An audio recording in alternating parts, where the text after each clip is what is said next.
खुश होना चाहिए कि जिसका कोई गुरु नहीं है, जिसका कोई पिता नहीं है ना, वो परमात्मा मुझे बैठकर पढ़ा रहा है, तो मैं स्टूडेंट हो गया उस परमात्मा का। ऐसे कहते हैं ना कि आपका गुरु जितना बड़ा हो उतना शिष्य महान हो जाता है। जैसे द्रोणाचार्य, श्री कृष्ण को कोई गुरु नहीं जी, माँ बाप सिखाते हैं, वो शरीर है ना, हाँ, और वो सदगति में है। हाँ जी, श्री कृष्ण स्वयं नंबर 1 प्रिंस है, और उनको कोई ज्ञान की दरकार नहीं, मतलब वो सीखते हैं, लेकिन उनकी ऑलरेडी सतगति हो चुकी है, बुद्धि की सतगति हो गई है। हाँ, इनकी भाषा बोलता, उनकी भाषा उपयोग करता हूँ। तो इतना अच्छा प्यारा पापा ने कल बोला था, और आज पापा वही आगे लेके जा रही हैं। तो सुनते हैं बाबा की आज की 22 मई की 2024 की मुरली, प्रातः मुरली ओम शांति बाप दादा मधुबन से। बाबा कहते हैं, मीठे बच्चे, तुम्हें कर्मातीत बनकर जाना है, इसलिए अंदर में कोई भी फ्लो नहीं रहना चाहिए। माना अंदर में कोई फ्लो नहीं रहना चाहिए। अपनी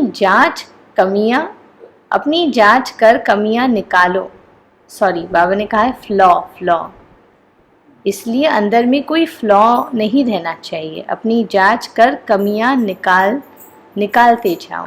फ्लॉ माना कोई कमी नहीं रहनी चाहिए अंदर में, तो अपनी जांच करके निकालते जाओ। प्रश्न है, किस अवस्था को जमाने में मेहनत लगती है, उसका पुरुषार्थ क्या है? बाबा कहते हैं, किस अवस्था को जमाने में मेहनत लगती है।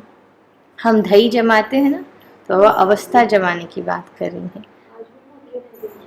हाँ, आज नहीं भेज, अच्छा मैं अभी भेजती हूँ। उत्तर, इन आँखों से देखने वाली कोई भी चीज़ सामने न आए, देखते भी न देखो, देह में रहते देही अभिमानी रहो।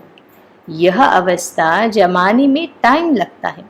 बुद्धि में स्विच, अच्छा, सिवाय बाप और घर के कोई वस्तु याद न आए।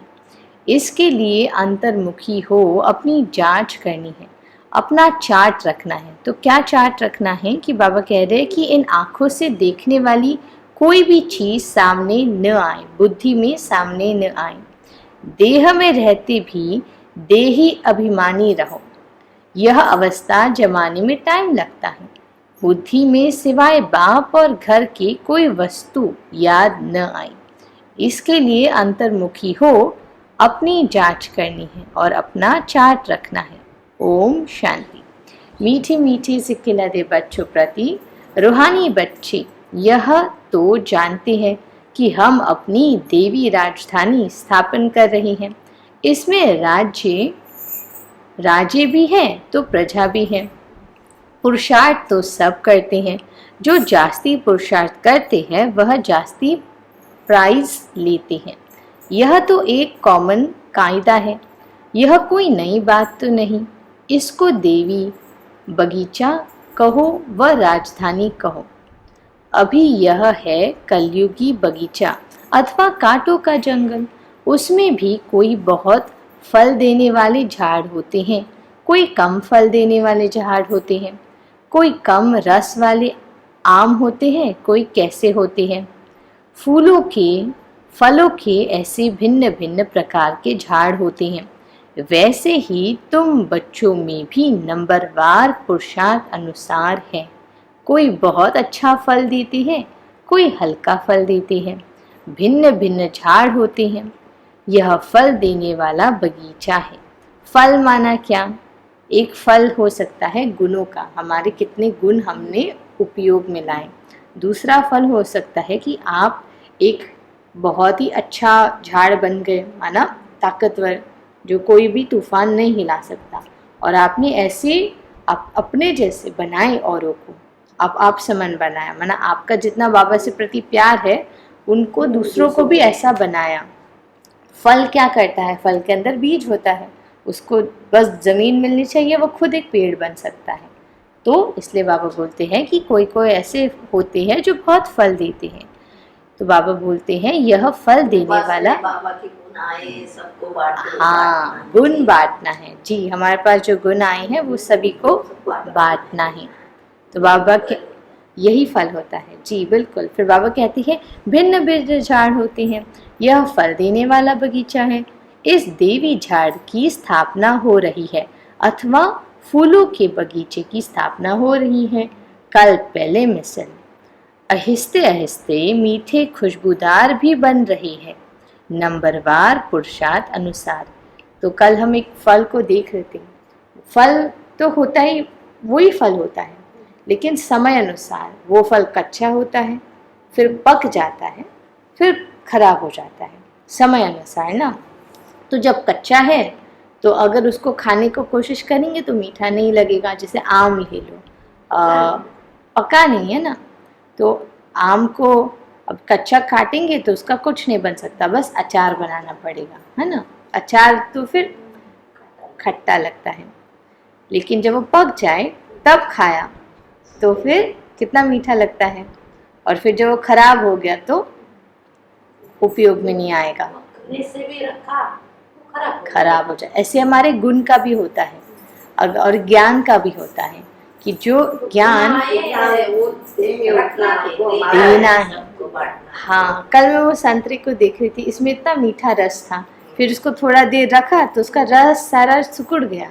वैसे ही हम आत्मा के अंदर जो शक्ति है, जो ज्ञान है, जो गुण है, अगर हम अपने अंदर रखेंगे, पक गया तो माना उसको बाहर फैलाना है। अभी अगर पक गया और हमने उसको दिया नहीं तो वो अंदर ही, हाँ, फिर ख़त्म हो जाएगा, कोई उपयोग ही नहीं कर सकता उसका। इसलिए बाबा कहते हैं सब वैरायटी है ना, बाप के पास भी आते हैं बाप का मुखड़ा देखने। यह तो ज़रूर समझते हो बाबा हमको स्वर्ग का मालिक बनाते हैं, यह बच्चों को निश्चय है ज़रूर। बेहद का बाप हमको बेहद का मालिक बना रहे हैं। मालिक बनने में खुशी भी बहुत होती है, हद के मालिकपन में दुख है। यह खेल ही सुख और दुख का बना हुआ है, और यह भी भारतवासियों के लिए ही है। कैसे हद के मालिकपन में दुख आता है बताओ। जैसे अभी आपको मुकेश अंबानी ले लो, बोलेगा कि आपको बांद्रा में बहुत बड़ा मकान मिल गया, ठीक है, आपको अभी मालिक बना दिया उसने, तो इसमें दुख की क्या बात हो गई। हाँ, उन्होंने, उनका भी खुद का है ही नहीं। मुकेश अंबानी का जो भी है वो उनका भी तो नहीं है, क्योंकि कभी ना कभी प्रकृति की चीज़ है तो प्रकृति को वापस देनी है। आप जब इस शरीर से चले जाओगे तो आप वो लेके जाने वाले नहीं हो। मकान लेके जाओगे, कुछ नहीं लेके जाए, लेकिन वो मकान के लिए चाहिए की भावना होगी, चिंता होगी कि मेरे बाद ये मकान कौन लिखेगा। और फिर अगर आपके बहुत ज़्यादा बेटे बेटियां होंगे तो वो उसमें फंस जाएंगे कि अरे मेरा हिस्सा है तो मैं मकान लूँगा नहीं लूँगा, ये ऐसे चीज़ों में तो इसे दुख मिलता है। इससे बाबा कहते हैं कि हर की मालिकपनता में दुख होता है, क्योंकि उसको गंवाने का, खोने का डर होता है। लेकिन बाबा कहते हैं आप सब बेहद के मालिक हो। कैसे? क्योंकि वो बेहद का जो भगवान है आपका हो गया, तो आप बेहद के मालिक हो गए। माना धरती आकाश कोई आपसे छीन नहीं सकता। हाँ, कोई आपसे छीन नहीं सकता। तो जो आत्मा में जो ज्ञान है वो आपसे कोई छीन नहीं सकता। आत्मा खाली आते, खाली संस्कार लेके जाते। हाँ, खाली संस्कार। तो ये संस्कार क्या है? जैसे एक सॉफ्टवेयर जैसी चीज़ है। माना अगर मेरे अंदर अच्छा सॉफ्टवेयर भर गया है तो मैं कहाँ भी जाऊँ सॉफ्टवेयर, अच्छा ये शायद औरों को समझ में आएगा। जैसे मेरे अंदर एक कला है, ठीक है, चित्र बनाने की कला। जो सबसे महंगा चित्रकार है डा विंची ने एक पेंटिंग बनाई थी, उसका बहुत उसको दाम मिला। तो एक दिन वैसे ही जा रहा था और एक किसी महिला आई, उसको पहचाना कि आप तो इतने बड़े चित्रकार हो, मेरे को कुछ भेंट दो। तो उसने बोला, वो जल्दी में था, तो उसके पास एक छोटा सा ऐसे पेपर था, तो उस पेपर में उसने 30 सेकंड में कुछ बना दिया और उसको दे दिया कि देखो मेरे पास पैसे नहीं है पर आप ये रखो, आपको इसका बहुत दाम मिलेगा। तो उसने बोला आपने 30 सेकंड में इसको इतना ऐसे करके दिया, और इसका इतना दाम कैसे मिलेगा? तो उस चित्रकार ने बोला कि ये जो कला है इसके लिए मैंने 20 साल लगाए इस कला को सीखने के लिए, इसलिए मैं आपको ये 30 सेकंड में दे पाया। लेकिन उसका दाम अभी भी 1 करोड़ 2 करोड़ है, लेकिन 30 सेकंड में उसने 2 करोड़ ऐसे बना दिया, ऐसा हो गया ना। तो उसकी कला उसके साथ हमेशा रहेगी, चाहे वो अभी कहाँ भी हो। जैसे भगवान का ज्ञान हमें जैसे मिला है, वो इसलिए आत्मा में जो भगवान ने ज्ञान दिया है वो हमेशा रहेगा, और उसका फिर आप उपयोग करके उसको कीमती बना सकते हो खुद को। जैसे अभी किसी के अंदर अगर घर बनाने की कला है, घर बनाना किसी के अंदर वो कला है, तो आप उसको अमेरिका में रखो, इंडिया में रखो, कहाँ भी रखो, वो बहुत अच्छा, वो भूलेगा नहीं और उसका उपयोग होगा, उस कला का उपयोग होगा। इसलिए ऐसे ज्ञान, सीखता है तो बोलता है। हाँ वैसे ही तो बच्चों को बाबा कहे पहले अपना घर तो संभालो। घर पर धनी की नजर रहती है ना। अच्छा, घर पर धनी की नजर रहती है, तो बाप भी एक एक बच्चे को बैठ देखते हैं इनमें कौन कौन से गुण हैं और कौन से अवगुण हैं। बच्चे खुद भी जानते हैं। बाबा अगर कहे कि बाबा कहे कि बच्चे तुम सब अपनी अपनी कमियों को आप ही लिख कर आओ, तो झट लिख सकते हैं। हम अपने में क्या क्या खामी समझते हैं, कोई न कोई खामी है जरूर, संपूर्ण तो कोई बने नहीं है। कैसे समझ आएगा संपूर्ण कोई बने नहीं है?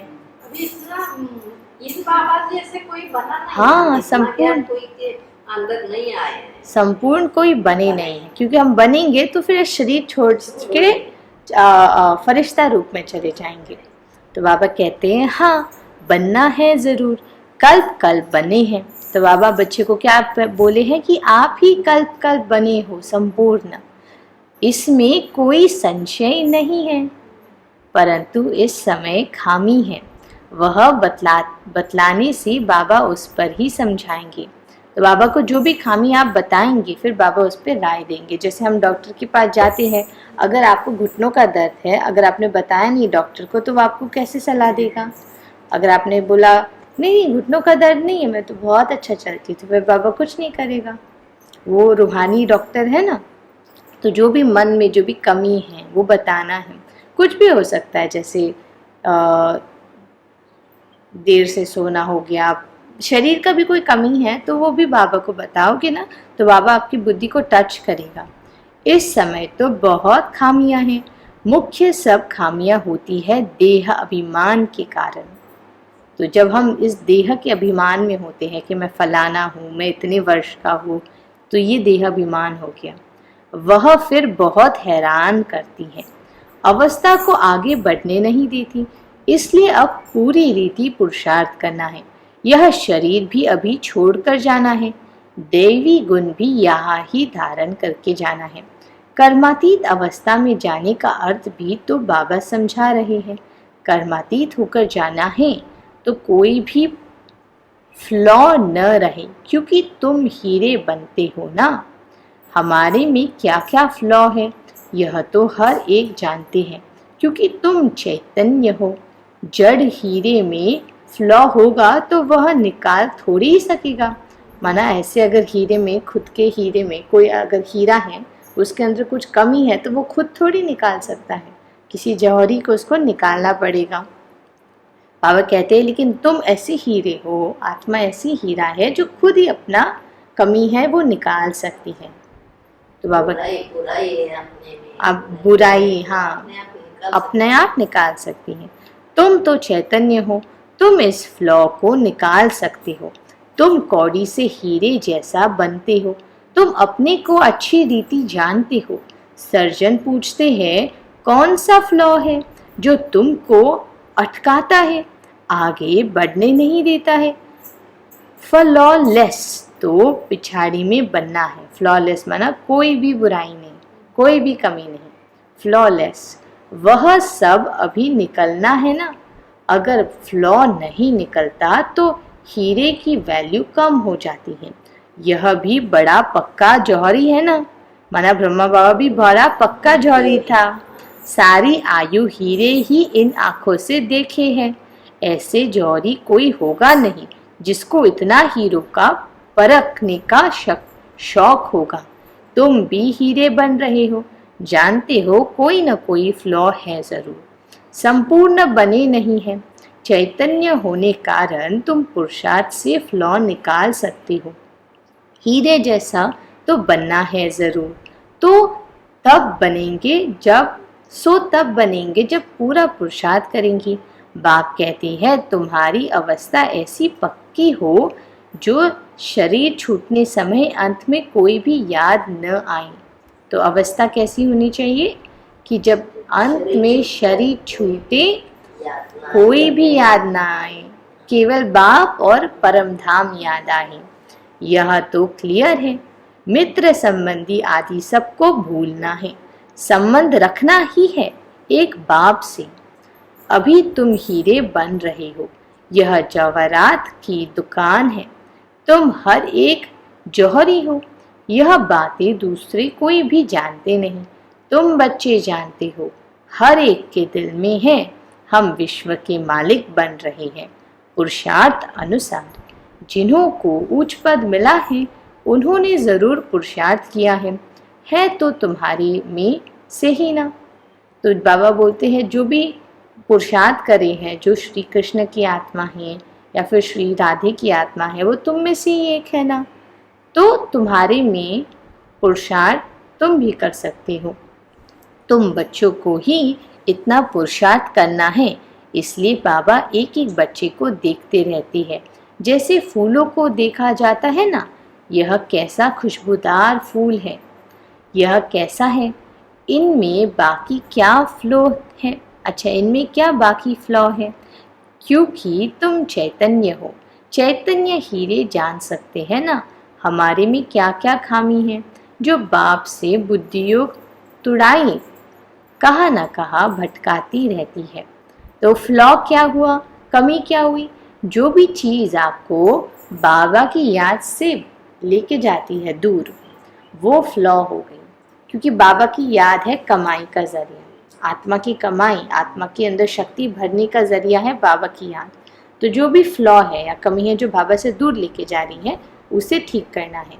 तो समझो बाबा की याद नहीं हो पा रही है, क्यों? क्योंकि मुझे बाबा के बारे में इतना पता ही नहीं है कि वो क्या है, बिंदी बिंदी से बोर हो रही है आत्मा। तो कमी क्या होगी, थोड़ी अज्ञानता की कमी होगी, तो उसमें ज्ञान भरना है, पूछना है कि बाबा हम मुझसे पूछ सकते हो या फिर ग्रुप में डाल सकते हो कि ये कमी है, तो उसके ऊपर बाबा फिर आपको राय देंगे। बाप तो कहते हैं बच्चे माँ में कम याद करो, दूसरा कोई याद न आए। गृहस्थ व्यवहार में रहते एक बाप को याद करना है। इन्हों की ही भट्टी बननी थी, जो तैयार हो निकली सर्विस के लिए। देखते हैं पुराने जो है वह अच्छी सर्विस कर रही है, थोड़े नए भी ऐड होते जाते हैं। पुरानों की भट्टी बननी थी, भल पुरानी है तो भी खामियां हैं ज़रूर। हर एक अपने दिल में समझते हैं कि बाबा जो अवस्था बनाने लिए कहते हैं वह अभी बनी नहीं है। एम ऑब्जेक्ट तो बाप समझाते हैं। सबसे जास्ती खाद है देहाभिमान की, तब ही देह की तरफ बुद्धि चली जाती है। देह में होते हुए देही अभिमानी बनना है। इन आंखों से देखने वाली चीज कोई भी सामने न आए, ऐसी अवस्था जमानी है। हमारी बुद्धि में सिवाय एक बाप की और शांति धाम की कोई भी वस्तु याद न आए, कुछ भी साथ नहीं ले जाना है। पहले पहले हम नए संबंध में आए, अभी है पुराना संबंध। पुराने संबंध की जरा भी याद न आए। गायन भी है, अंतकाल जो स्त्री सिमरे फिर उसका क्या होता है, वापस आकर नरक में आता है। जो अंतकाल हम सिमरते हैं फिर आगे का जन्म वैसे ही मिल जाता है। तो कहावत ऐसी थी। यह अभी की बात है, गीत तो कलयुगी मनुष्यों ने बनाया है, परंतु वह समझते थोड़ी है।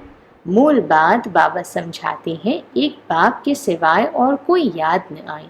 एक बाप की याद से ही तुम्हारे पाप कट जाएंगे और पवित्र हीरे बनेंगे।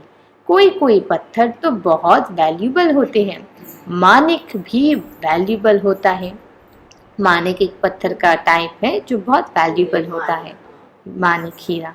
बाप अपने से भी बच्चों की वैल्यू ऊंचे करते रहते हैं, अपनी जांच करनी होती है। बाप कहते हैं अंतर्मुख हो, अपने में देखो हमारे में क्या खामी है, कहाँ तक देह अभिमान है। बाबा पुरुषार्थ के लिए भिन्न भिन्न युक्तियां समझाते रहते हैं। जितना हो सके एक की याद रहे, भल कितने भी प्यारी हो। खूबसूरत बच्चे बहुत लवली हो तो भी किसी की याद न आए, यहाँ की कोई भी चीज याद न आए। बाबा क्या कह रहे हैं कि बहुत खूबसूरत हो, बहुत अच्छी हो, फिर भी याद न आए। कोई कोई बच्चे में बहुत मोह रहता है। बाप कहते हैं उन सब से ममत्व मिटाए, एक की याद कर रखो। एक लवली बाप से ही योग रखना है। तो कोई कोई होशियार बच्चे होते हैं तो वो बोलते हैं बाबा इनमें तो इतनी गुण है, ये तो ये है वो है सुंदर वो है। हाँ, तो बाबा बोलते हैं बाबा एग्जाम्पल ले लेते हैं कि अरे ये तो कितने मीठा है, ये कितना सत्यवादी है, इसलिए मैं इसको याद रख रहा हूँ। लेकिन बाबा बोलते हैं अरे उस आत्मा में गुण आया, उसका स्रोत कौन है? स्रोत तो मैं हूँ ना। अगर कोई ज़्यादा मीठा है, किसी ने आपके लिए बहुत कुछ किया है, तो आपको उसके प्रति रहता है ना कि इस आत्मा ने मेरे लिए इतना किया, मैं उनको भूलूं कैसे। फिर बाबा बोलते हैं हे बच्चे, पहले तो ये ध्यान में रखो कि इस गुण का स्रोत कौन है, मैं हूँ ना, ये बाप का गुण है। फिर दूसरी ये बात याद रखो कि हर चीज़, उसको याद ना है। हाँ, हर चीज़ कर्म अनुसार होती है ना। तो आपका अगर किसी ने आपको मदद की, आप आत्मा ने उस आत्मा के लिए बहुत पहले किया है, इसलिए ये कर्म का हिसाब किताब है। उनसे सब कुछ मिल जाता है। योग से ही तुम लवली बनते हो, लवली आत्मा बनती है। बाप लवली प्यारे है ना, आत्मा को लवली प्यारे बनाने के लिए बाप कहते हैं बच्चे जितना मुझे याद करेंगे तुम अथाह लवली बनेंगे। बाबा क्या कहते हैं, जितना मुझे याद करेंगे उतना अथाह अथाह लवली बनेंगे, मतलब अंत नहीं है उसका, अनगणित। तो बाबा मुझे ऐसे प्रश्न पड़ा था कि बाबा हम इतने सारे लोग आत्माओं के साथ कुछ करते हैं तो उनके साथ कर्म बनता है, तो मैं आपको याद करती तो मेरे को परमात्मा के साथ कर्म बनता होगा मेरा। बाबा के साथ अगर मैंने कार्य किया तो वो परमात्मा के साथ मेरा कर्म बना ना। मैं बाबा को बोलती हूँ कि बाबा आपने मेरे को इतना सारा पूरे कल्प में इतना ऊंचा बनाया, ठीक है, तो मेरे को आपको हर कर्म का परिणाम होता है ना, ऐसे तो है। तो बाबा को हम याद करते हैं, उसका परिणाम क्या है, हम बाबा को याद क्यों कर रहे हैं? परमात्मा के साथ हमारा क्या कर्म है? परमात्मा के साथ ज्ञान मिलना, सुख शांति, ये गुण मिलना है तो शांति के लिए। हाँ, तो देखिए जैसे संगम युग में, प्रेम, ये बाबा संगम युग में मतलब पूरा कल्प हम परमात्मा को भूले हुए रहते हैं ना, लेकिन संगम युग पर ही हम बच्चे परमात्मा को याद करते हैं, मतलब परमात्मा के साथ हर कार्य करते हैं। तो परमात्मा के जो गुण है ना वो हम पूरे विश्व में लाते हैं, उसका निमित्त बन जाते हैं। तो इस कर्म से हम पूरे कल्प में हाईएस्ट बन जाते हैं। जैसे कि मान लो कोई व्यक्ति है, जैसे भारत में पहले कुछ भी नहीं था, ठीक है, फिर किसी व्यक्ति ने, धीरूभाई अंबानी ले लो, उसने भारत में व्यापार करना शुरू किया, पहले किया व्यापार लाया, तो व्यापार उसने लाया, ये उसका कर्म था। उसका परिणाम क्या हुआ कि वो सबसे अमीर भारत में बन गया। वैसे ही परमात्मा संगम पर आए, ठीक है, परमात्मा के जो गुण है, जो ज्ञान है, वो बाबा हमारे द्वारा पूरे भारत में या विश्व में ला रही है। इसका परिणाम क्या होगा, हम विश्व में सबसे ऊंचे से ऊंचे और अमीर बन जाते हैं। समझ आ गया परमात्मा का कर्म हमारे साथ कैसे होता है। तो तुम इतनी लवली बनते हो, तो बाबा क्या कहते हैं कि मुझे जितना याद करेंगे तुम अथाह लवली बनते हो। फिर बाबा कहते हैं तुम देवी देवताओं की अब तक पूजा हो रही है, बहुत लवली बनते हो ना। आधा कल्प तुम राज्य करते हो और फिर आधा कल्प तुम ही पूजे जाते हो। तुम खुद ही पुजारी बन अपने चित्र को पूजते हो। तुम हो सबसे लवली बनने वाली, परंतु जब लवली बाप को अच्छी रीति याद करेंगे तब ही लवली बनेंगे। जब अच्छी रीति याद करेंगे तभी लवली बनेंगे, सिवाय एक बाप के और कोई याद न आए। तो अपनी जांच करो कि बाप को बहुत लव से याद करते हैं। बाप की याद में प्रेम में के आंसू आ जाए। ऐसी याद हो कि बाप की याद में प्रेम के आंसू आ जाए। बाबा मेरा तो आपके सिवाय दूसरा न कोई, और कोई की याद न आए। माया के तूफान न आए। तूफान तो बहुत आते हैं ना, अपने ऊपर बहुत जांच रखनी है। हमारा लव बाप के सिवाय और कोई तरफ तो नहीं जाता। भल कितना भी प्यारी चीज हो तो भी एक बाप की ही याद आई। तुम सब एक माशूक के आशिक बनते हो। आशिक माशूक जो होते हैं, एक बार एक दो को देख लिया बस, शादी आदि भी नहीं करते, रहते भी अलग है, परंतु एक दो की याद बहुत बुद्धि में रहती है। अभी तुम जानते हो हम सब आशिक है एक माशूक के। उस माशूक को तो तुम भक्ति मार्ग में भी बहुत याद करते थे। यहाँ भी तुम्हें बहुत याद करना है, जबकि वह सम्मुख है। बाप कहते हैं माम एकम याद करो तो तुम्हारा बेड़ा पार हो। इसमें संशय की कोई बात नहीं है। भगवान से मिलने के लिए सब भक्ति करते हैं। यहाँ कोई कोई बच्चे तो बहुत हड्डी सर्विस करते हैं, माना बहुत सर्विस करते हैं, पैर सब ना रात दिन। ऐसी एक दादी थी, भोली दादी, वो जो अमृत वेला से भोग बनाना शुरू करती थी, वो फिर एक बजे तक उनका वही चलता था, क्योंकि बच्चे आते थे ना, कोई लेट आ गया तो उन्हें खाना परोसना, फिर साफ सफाई, फिर वापस से अमृत वेला से भोग बनाना। तो ऐसी सर्विस के लिए जैसे एक कदम तड़फते हैं, बहुत मेहनत करते हैं। यह भी तुम जानते हो कि बड़े आदमी इतना नहीं समझ सकेंगे, परंतु तुम्हारी मेहनत कोई व्यर्थ नहीं जाती है। कोई समझकर लायक बनते हैं, फिर बाबा के आगे आते हैं। तुम समझते हो यह लायक है वह नहीं। दृष्टि तो उन्हों को तुम बच्चों से मिलती है। श्रृंगार करने वाले तुम बच्चे हो। जो भी यहाँ आए हुए हैं उन सब को तुम बच्चों ने श्रृंगार कराया है। बाबा ने तुमको कराया है, तुम फिर औरों को श्रृंगार कराए ले आते हो। बाप आफरीन देते हैं, जैसे श्रृंगार किया है ऐसा ही औरों को भी कराते हैं, बल्कि अपने से भी औरों को अच्छा करा सकते हैं। सबकी अपनी अपनी तकदीर है ना। कोई कोई समझने वाले समझाने वाले से भी तीखे हो जाते हैं।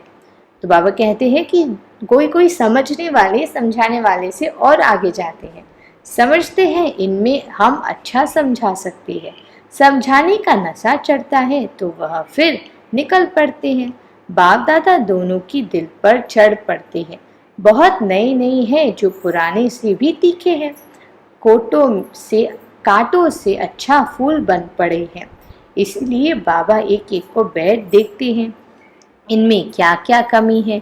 यह कमी इनमें से निकल जाए तो बहुत अच्छी सर्विस करे। भगवान है ना, दिल होता है। उठकर पिछाड़ी में भी जाकर देखूं, क्योंकि पिछाड़ी में जाकर बैठते हैं, माना पीछे। आगे के जो बच्चे हैं उनको तो बाबा देखते हैं। तो ब्रह्मा बाबा जब शिव बाबा उनके तन में आते थे तो वो उठकर फिर पीछे भी जाते थे क्लास के, उन बच्चों को भी देखने के लिए। फिर बाबा कहते हैं अच्छे अच्छे महारथियों को तो फ्रंट में बैठना चाहिए। इनमें किसको धक्का आने की तो बात ही नहीं है। अगर धक्का आएगा, रूठेंगे तो अपना तकदीर से रूठेंगे। सामने फूलों को देख देख अथाह खुशी होती है। यह बड़ा अच्छा है, इसमें थोड़ा डिफेक्ट है। यह बहुत अच्छा साफ है, इनमें अंदर कोई जंग जमी पड़ी है तो वह सारा किचड़ा निकालना है। तो कल बाबा ने कैसे बोला पावन बनने का तरीका, बाबा को देखना है और बाबा मुझे देख रहा है ना। फिर ये अभी देखना देखना चल रहा है, करंट मिल रही है ना बाबा से। फिर क्या करना है, फिर अब बाबा को बताना है कमियां, चाहे लिख के बताओ, लिख के बताना सबसे अच्छी बात है। लिख के बताओगे या फिर अब ऐसे लिख के बताना, उसके बाद बाबा को योग में बताना कि बाबा ये कमी है। तो फिर बाबा आपको ऐसी करंट देंगे कि वो कमी खत्म हो जाएगी। वो कमी फिर आपके लिए कमाल बन जाती है, उससे आप फिर कार्य में लगा सकते हो, उपयोग कर सकते हो। बाबा कहते हैं बाप जैसा लव कोई नहीं करता। स्त्री का भी पति में लव रहता है ना, तो पति का इतना नहीं होता, वह तो दूसरी तीसरी स्त्री कर लेते हैं। स्त्री का तो पति गया बस, या हुस्ने करती रहती है। पुरुषों के लिए तो एक जूती गई तो और कर लेंगे। पहले स्त्री को जूती का ये देते थे ना, हाँ ना, शरीर को जूती कहा जाता है। शिव बाबा का भी लॉन्ग बूट है ना, माना ब्रह्मा बाबा को शिव बाबा बोल रहे हैं कि ये भी मेरा लॉन्ग बूट है ना। अब तुम बच्चे समझते हो हम बाबा की याद करेंगे, फर्स्ट क्लास बनेंगे। कोई फैशनेबल होते हैं तो जूतियाँ भी 4-5 रखते हैं, नहीं तो आत्मा की जूती एक है, पाव की जूती भी एक होनी चाहिए। भले आपके पास 4-5 जूतियाँ हो, पाव में तो एक ही पहन सकते हो ना, परंतु यह एक फैशन पड़ गया है। अभी तुम समझते हो बाप से हम क्या वर्षा पाती हैं, हम उसे पैराडाइज के मालिक बन रहे हैं, हम उस पैराडाइज के मालिक बन रहे हैं। हेवन को कहा जाता है वंडर ऑफ वर्ल्ड। जरूर हेवनली गॉड फादर ही हेवन स्थापन करेंगे। अब तुम प्रैक्टिकल में श्रीमत पर अपने लिए स्वर्ग की स्थापना कर रहे हो। यहाँ तो कितने बड़े बड़े महल बनाते हैं, यह सब खत्म हो जाएंगे, तुम वहाँ क्या करेंगे? दिल में आना चाहिए यहाँ तो हमारे पास कुछ भी नहीं है। वैसे ही भल बहार में घर गृहस्थ में रहते हैं, यह भी समझते हैं सब कुछ बाबा का है, हमारे पास तो कुछ नहीं। हम ट्रस्टी हैं, ट्रस्टी कुछ नहीं रखते हैं, बाबा ही मालिक है, यह सब कुछ बाबा का है। घर में रहते भी ऐसे समझो, साहूकारों की बहुत है, बुद्धि में तो यह बातें आ न सके। बाबा कहते हैं ट्रस्टी हो रहो, ट्रस्टी हो रहो, माना ये बाबा की अमानत है, बाबा ने मुझे ये संभालने के लिए दी है, क्योंकि बाबा मेरे को बहुत विश्वास करते हैं, तो मैं बहुत अच्छी रीति संभालूंगा। ये शरीर भी बाबा का ही है और बाबा ने मेरे को संभालने लिए दिया है, कार्य करने के लिए दिया है। कुछ भी करो, बाबा को इशारा देते रहो, माना कुछ भी करो, कोई भी निर्णय लो तो बाबा को पहले इशारा दो कि बाबा ऐसे ऐसे कर रही हो, ऐसे ऐसे हो रहा है। लिखते हैं बाबा मकान बनाओ, बाबा कहेंगे भले बनाओ, ट्रस्टी होकर रहो। बाप तो बैठा है ना, बाप जाएंगे तो सब इकट्ठे जाएंगे अपने घर, फिर तुम चले जाएंगे अपनी राजधानी में। हमको फिर कल्प कल्प आना ही है, पावन बनाने अपने समय पर आता हूँ। अच्छा मीठे मीठे सिकीला दे बच्चों प्रति माता पिता बाप दादा का याद प्यार और गुड मॉर्निंग। रूहानी बाप की रूहानी बच्चों को नमस्ते। हम रूहानी बच्चों की रूहानी माता पिता बाप दादा को याद प्यार गुड मॉर्निंग और नमस्ते।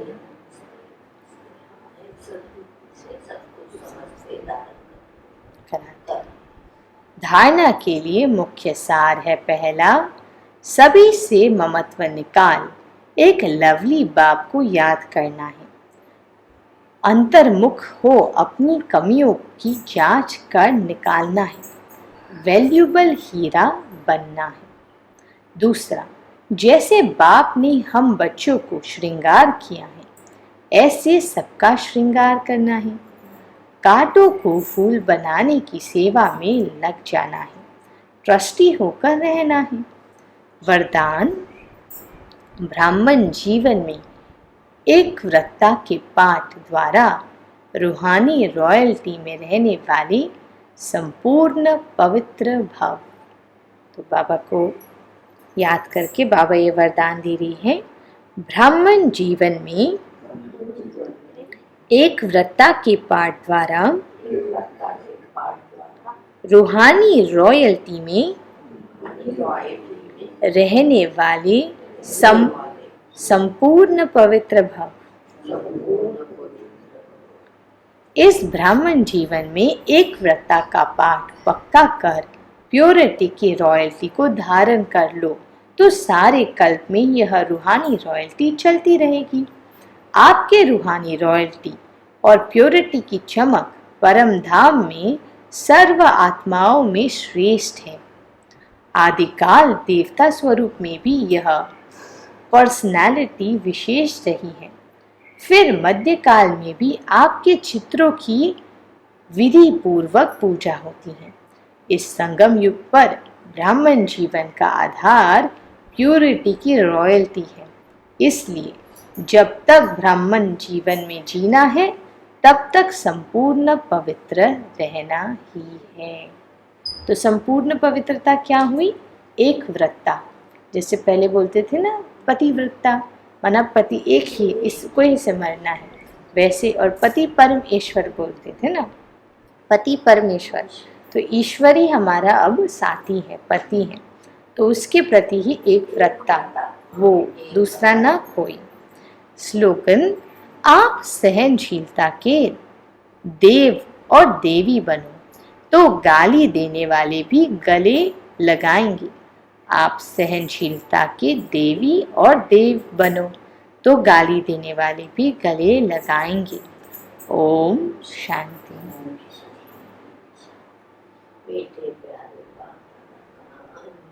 पदम गुना शुक्रिया शुक्रिया शुक्रिया।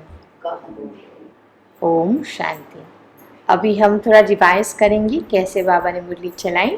पहले बाबा ने क्या कहा कि बच्चे आपको कर्मातीत बनना है, माना फरिश्ता बनना है, इसलिए आपके अंदर कोई भी फ्लॉ नहीं रहना चाहिए, माना कोई भी कमी नहीं चाहिए, क्योंकि आप हीरा हो।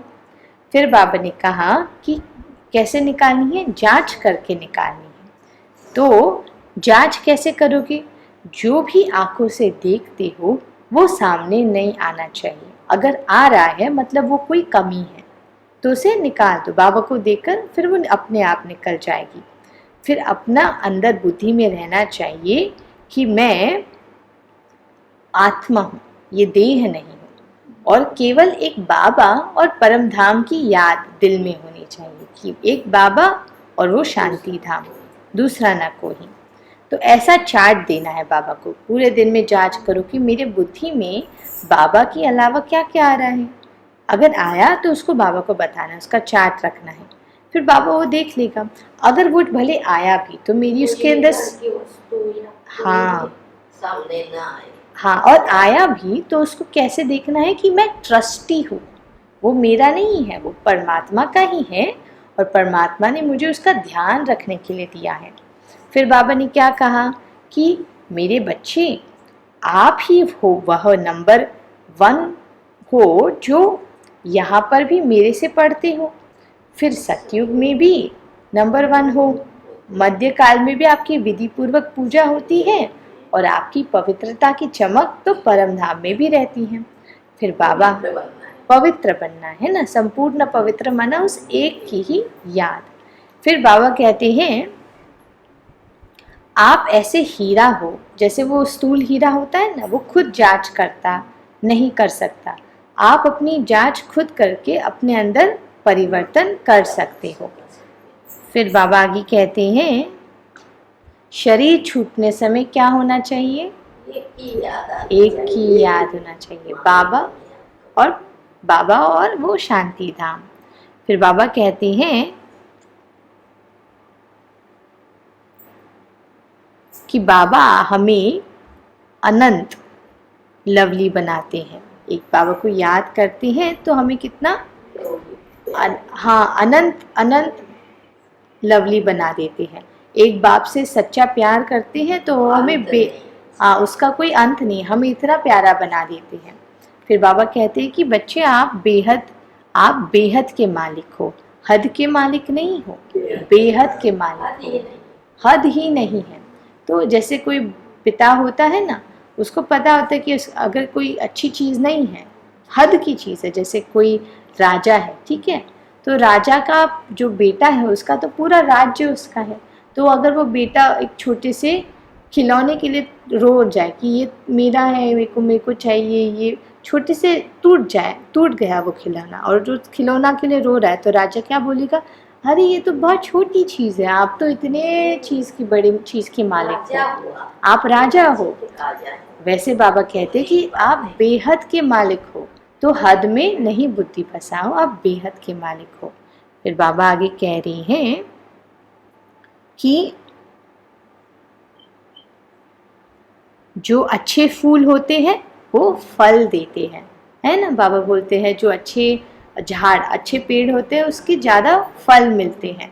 तो बाबा के बगीचे में सबसे अच्छा झाड़ बनना है, माना पुरुषार्थ कर सारे जो गुण बाबा से लिए हैं उसे उपयोग में लाना है, सबको बांटना है। हाँ, फिर बाबा कहते हैं एक अच्छा, सबसे अच्छा गुण बाबा बताते हैं, सहनशीलता की देव और देवी हो।